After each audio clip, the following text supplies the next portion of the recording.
الحمد لله الحمد لله الذي أرسل رسوله بالهدى ودين الحق ليظهره على الدين كله وكفى بالله شهيدا. أشهد أن لا إله إلا الله وحده لا شريك له وأشهد أن محمدا عبده ورسوله لا نبي بعده. اللهم صل وسلم وبارك على هذا النبي الكريم. اللهم صل على محمد وعلى آل محمد في العالمين إنك حميد مجيد. اتقوا الله حق تقاته ولا تموتن إلا وأنتم مسلمون. إن الله وملائكته يصلون على النبي يا أيها الذين آمنوا صلوا عليه وسلموا تسليما. وقال الله تعالى يا أيها الناس اتقوا ربكم الذي خلقكم من نفس واحدة وخلق منها زوجها وبث منهما رجالا كثيرا ونساء واتقوا الله الذي تساءلون به والأرحام إن الله كان عليكم رقيبا.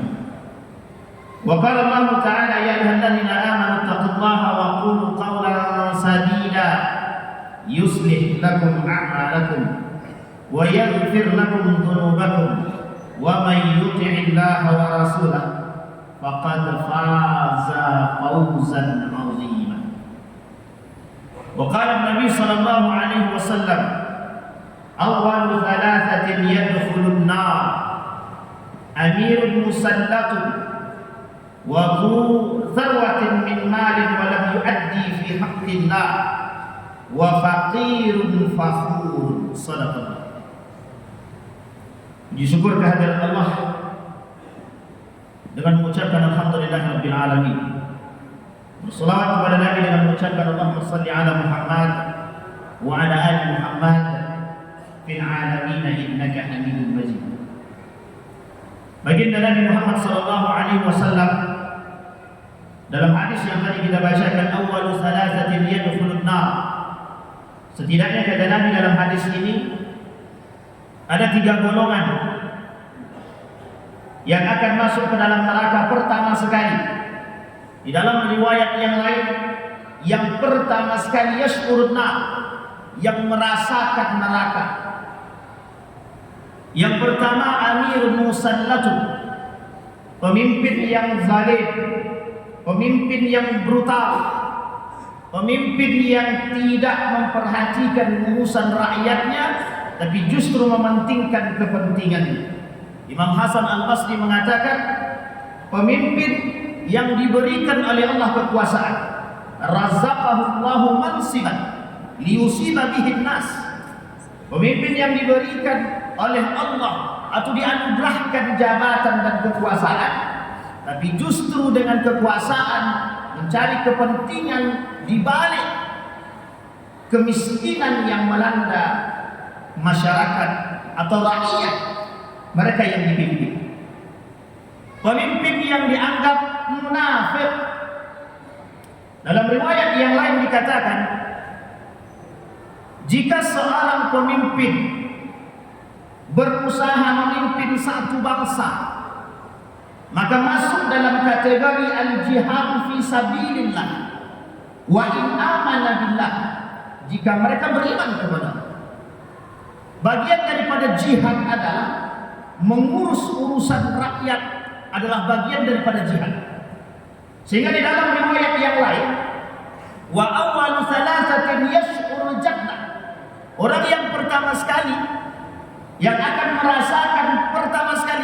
merasakan surga, yaitu aminun, pemimpin yang beriman, pemimpin yang mujahid, pemimpin yang berjihad bagi rakyatnya, pemimpin yang tahu apa yang dirasakan oleh rakyatnya. Ada pemimpin yang merasakan, yang memiliki kekuasaan, menikmati tempat, sementara ada pemimpin yang tidak tahu bahwa ada rakyat yang jauh lebih sengsara daripada sengsara itu sendiri.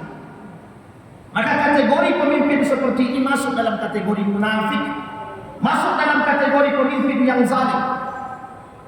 Makanya Nabi kalau dia beriman kepada Allah, maka pemimpin seperti ini masuk dalam kategori mujahid yang berjihad, yang bersungguh-sungguh, yang mempertahankan hak-hak rakyatnya. Nah, orang seperti ini yash'ur al-jannah fi awal marrah, merasakan surga pertama sekali. Tapi ingat di dalam riwayat yang lain ada perbandingan. Awalu salasatin yash'urun, di dalam riwayat selanjutnya awalu salasatin yadkhulun, awalu salasatin yash'urul jannah.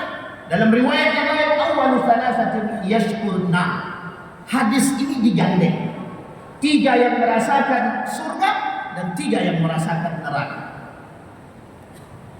Ma'asyiral muslimin rahimakumullah. Potret pemimpin yang zalim atau pemimpin yang beriman adalah rakyat. Jika rakyat beriman, maka otomatis yang dipilih adalah pemimpin yang beriman. Jika rakyat tak beriman, maka yang dipilih adalah pemimpin yang tidak beriman. Maka tak salah ketika seorang ulama mengatakan potret daripada seorang pemimpin adalah makmumnya, rakyat. Maka di sini peran seorang pemimpin menjadikan rakyatnya yang tidak baik menjadi lebih baik, yang tidak mapan menjadi lebih baik. Seperti yang dilakukan oleh Nabi Yusuf, memutarbalikkan dunia, yang kaya menjadi miskin, yang miskin menjadi kaya, karena ada sebab, ada dampak. Apa dampaknya, apa sebabnya yang dilakukan oleh Nabi Yusuf? Nabi Yusuf melihat orang kaya tak punya perhatian kepada yang miskin. Maka ketika Nabi Yusuf menjadi bendahara negara, dimiskinkan oleh Nabi Yusuf orang-orang tertentu yang memang mereka dahulunya semasa kaya, pelit, bakhil, zalim, menindas yang lemah. Maka pemimpin seperti ini, orang-orang yang diberikan kekuasaan seperti Imam Hasan Al-Basri, tapi justru dengan kekuasaan mereka menganiaya dengan tangan mereka atau dengan tangan yang lain. Hari ini kita bisa melihat negara adikuasa bukan lagi turun tangan menghancurkan manusia, tapi justru dengan tangan-tangan yang lain. Maka muncul di tengah umat manusia pemimpin-pemimpin yang zalim, yang bukan dengan tangan mereka menghancurkan orang lain, tapi menggunakan tangan kedua. Kezaliman yang direnovasi dan diinovasi. Maka dalam riwayat yang lain kata Nabi, dari 6 golongan yang akan masuk ke dalam neraka qabla al-hisab.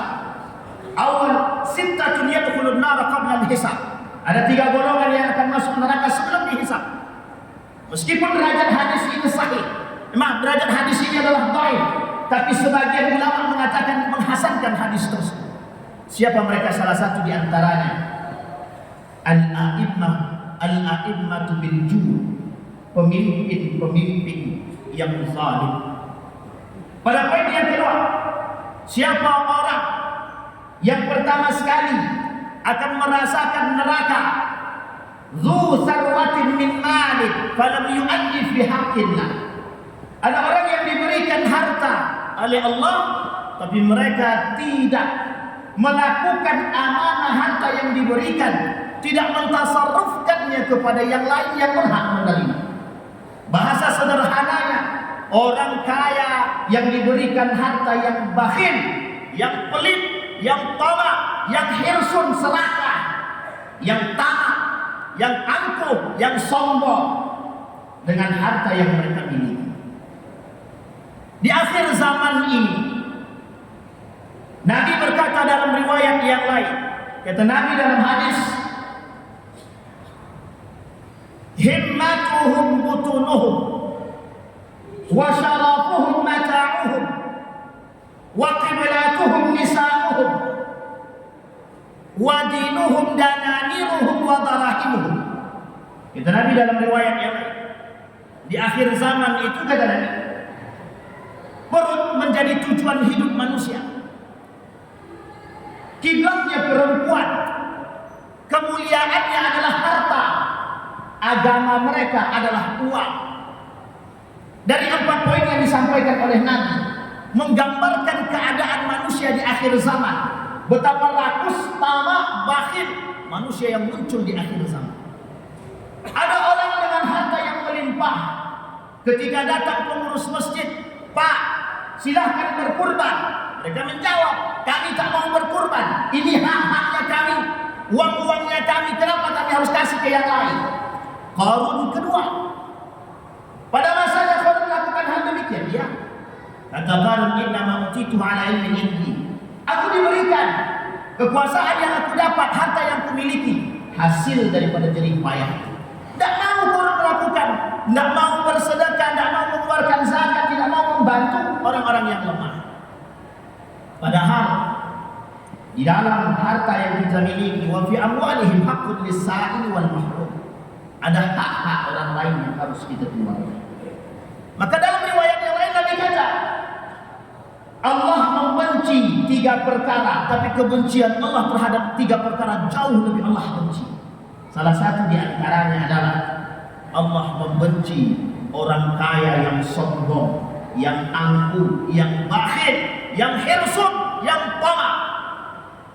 Maka memang kata Imam Al-Ghazali,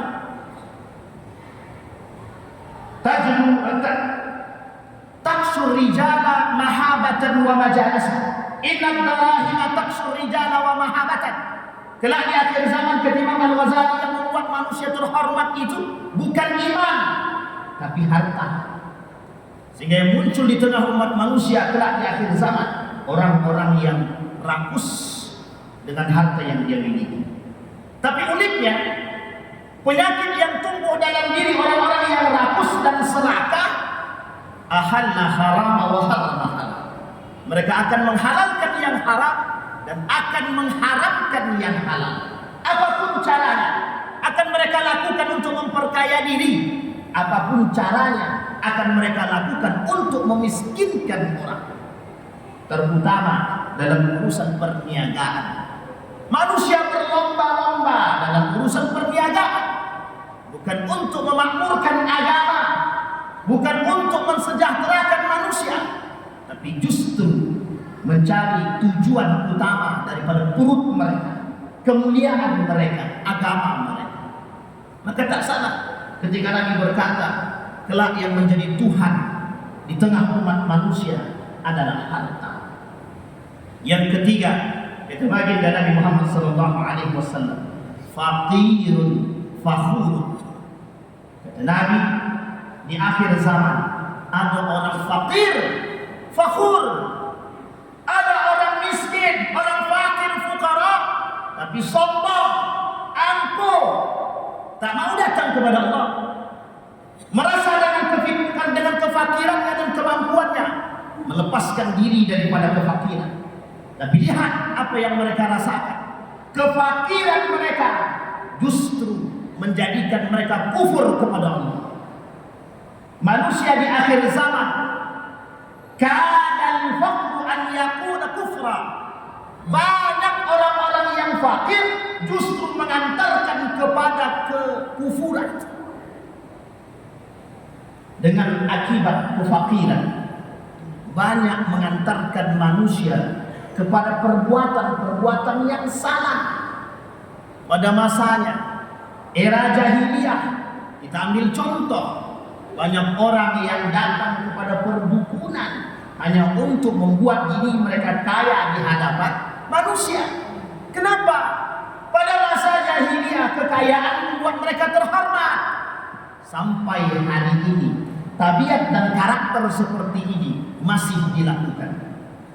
Banyak kita temukan, terkhusus di Riau, di Pekanbaru, ada, mohon maaf, toko-toko yang bermain dengan jin, syaitan, hanya untuk membuat toko mereka laris.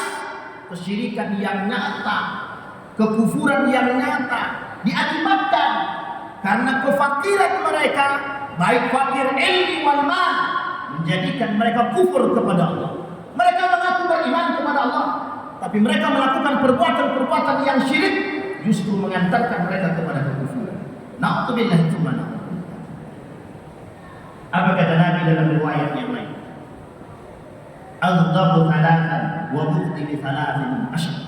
Aku membenci 3 perkara, Tapi kebencianku terhadap 3 perkara yang lain jauh lebih aku benci. Aku membenci orang kaya yang sombong. Tapi jauh lebih aku benci orang-orang yang fakir yang sombong. Apa maksudnya orang fakir yang sombong? Mereka fakir, tapi mereka tak pernah datang kepada Allah. Mereka fakir, tapi mereka mengemis kepada manusia. Mereka fakir, fakirul iman, fakirul ilmi, wa fakirul mal. Mereka fakir secara iman, mereka fakir secara ilmu, mereka fakir secara harta. Tapi dengan kefakiran mereka justru membuat mereka bukan semakin cinta kepada Allah, tapi justru membuat mereka semakin jauh daripada Allah. Kefakiran yang mereka miliki membuat mereka melakukan perbuatan-perbuatan yang tak pernah Allah ridhai, yang tidak Allah sukai.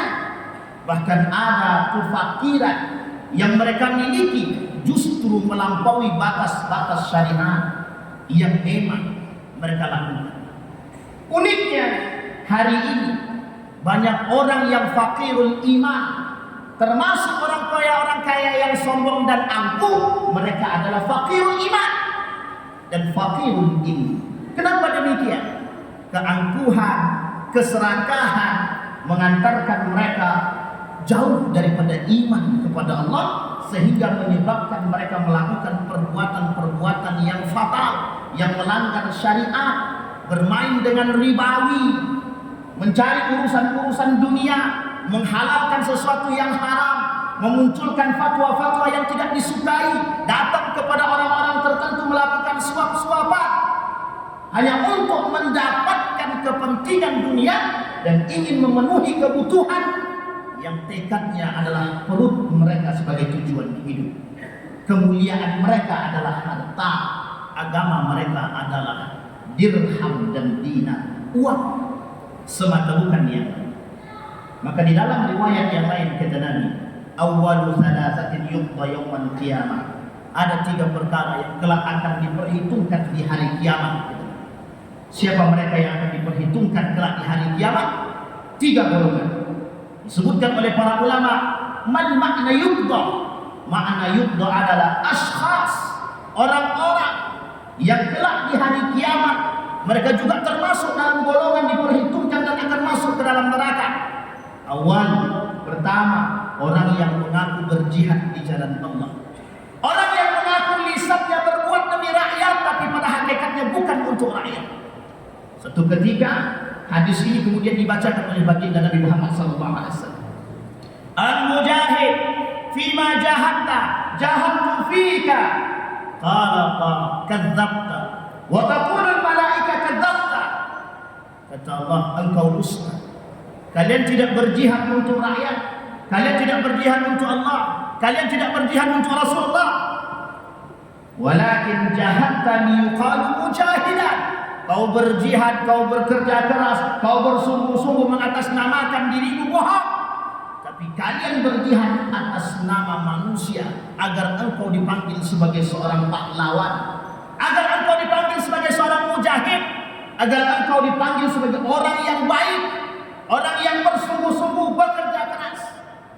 Fa'udkhilan nar, mereka dimasukkan ke dalam neraka. Yang kedua, ta'allama fima ta'allamta al-Qur'an wa fima ta'allamta al-ilma wa qara'ta al-Qur'an. Untuk siapa kalian belajar ilmu? Untuk siapa kalian membaca Al-Qur'an?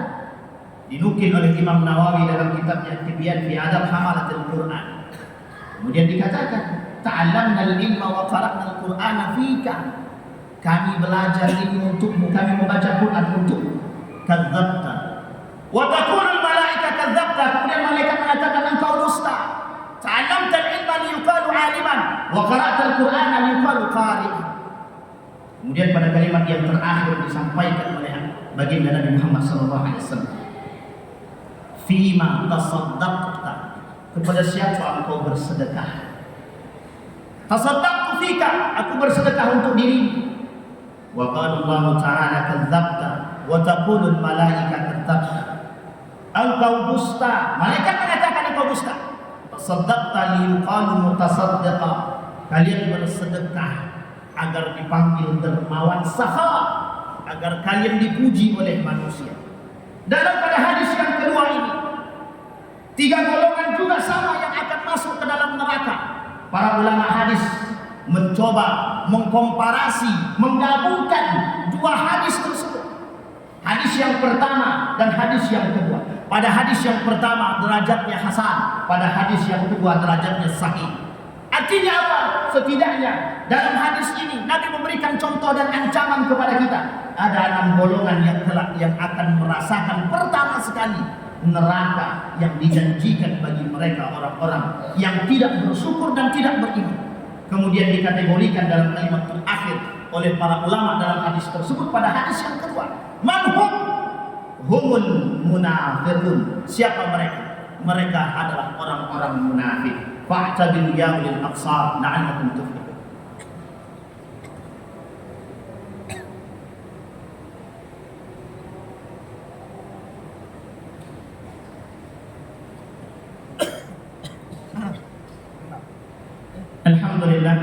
Alhamdulillahilladzi hadana li hadza wa ma kunna linahtadiya laula an hadana Allah. Asyhadu an la ilaha illallah wahdahu la syarika lah. وأشهد أن محمدا عبده ورسوله لا نبي بعده. اللهم صل وسلم وبارك على هذا النبي الكريم. اللهم صل على محمد وعلى آل محمد في العالمين إنك حميد مجيد. اتقوا الله حق تقاته ولا تموتن إلا وأنتم مسلمون.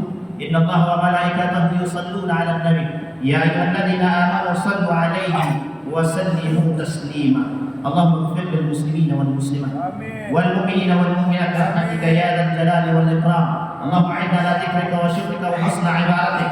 اللهم انصر إخواننا المجاهدين في فلسطين وفي غزة وفي كل مكان. اللهم دمر اليهود. اللهم أعنا على ذكرك وشكرك وحسن عبادتك. اللهم اختمنا بحسن الخاتمة ولا تختمنا إلا بحسن الخاتمة. اللهم اجعل القرآن العظيم ربيع قلوبنا ونور صدورنا وجلاء أحزاننا وذهاب همومنا وغمومنا. اللهم إنا نسألك إيمانا كاملا ويقينا صادقا وعملا صالحا مقبولا وتجارة لن تبور. ربنا آتنا في الدنيا حسنة وفي الآخرة حسنة وقنا عذاب النار. عباد الله إن الله يأمر بالعدل والإحسان وإيتاء ذي القربى وينهى عن الفحشاء والمنكر والبغي يعظكم لعلكم تذكرون. أقم الصلاة.